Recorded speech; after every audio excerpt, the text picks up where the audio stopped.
Hey there, Al Perhacs, author, creator, visionary behind the Mind Force method of high performance coaching and mentoring. And today we're going to talk about self-confidence and self-esteem. The question was sent to me by one of my coaching clients. How do I develop more?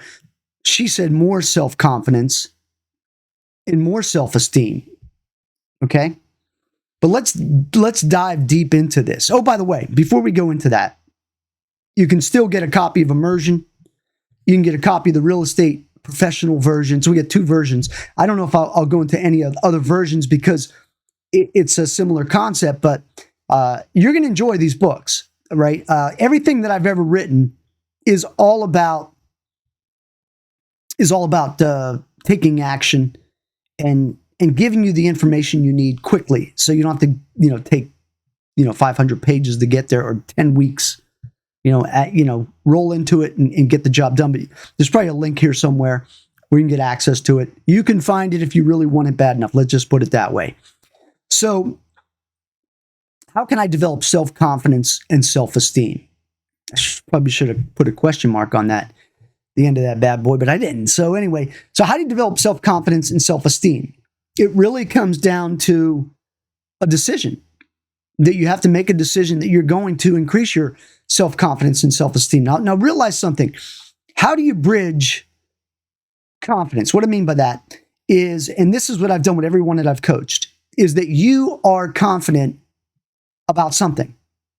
I don't know what it is, but we're going to find out. So what I want you to do is I want you to list down all the things you're confident with. Now, it doesn't matter what it is. It might be you're confident with a sport. You might be confident with a trade, cooking, maybe a plumber. You might be confident with the opposite sex. You might be confident with a skill set, software programming. So you do have a confidence in something. I don't know what that is, but this is how you're going to bridge the gap, because we're going to connect the link between what you're confident in and your self-confidence. See, confidence in something is different than self-confidence. Now, if you have confidence in something, you do have self-confidence in that thing.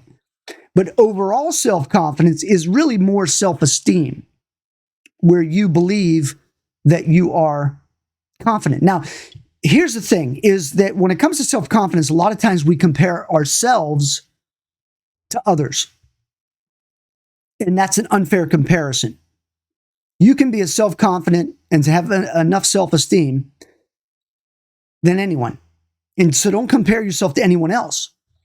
The other thing is that a lot of this comes down to trauma that you engaged in your life, right? Trauma that was, that happened on the way to wherever you're at, 25, 35, 50, whatever, right? And so we've been traumatized as we have grown up. We all have, right? There's and if you avoid it, then you don't really get to the bottom line. But the most important thing to me is self-esteem.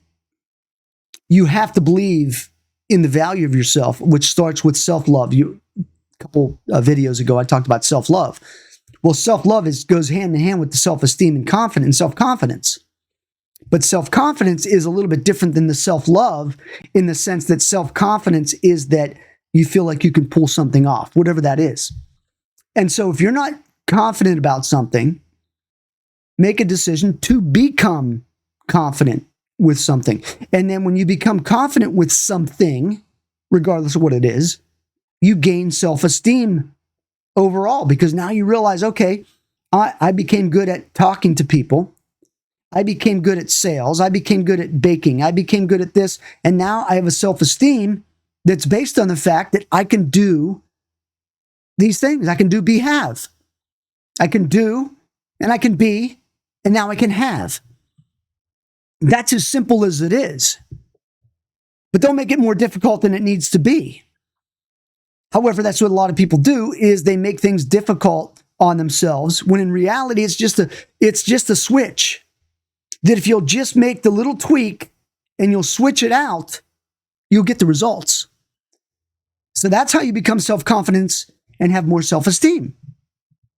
That's how you do it. It's as simple and as hard as that. Everything that I teach you is designed so that you can make an instantaneous change. I talk about the fact that I can shift your mindset in less than an hour. We're shifting your mindset here in less than 10 minutes. So that you can take that mindset shift and say, I am confident. Now, of course, comes back to your affirmations, auto-suggestions, self-talk. I'm a bold and confident person. I have a high level of self-confidence and self-esteem. I love myself. Now, the first time you say that, you might not believe that, but that's okay.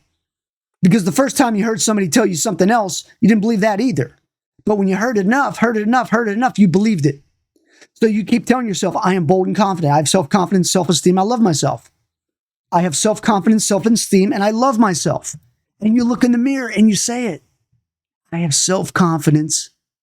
I have self-esteem, self-worth, and I love myself.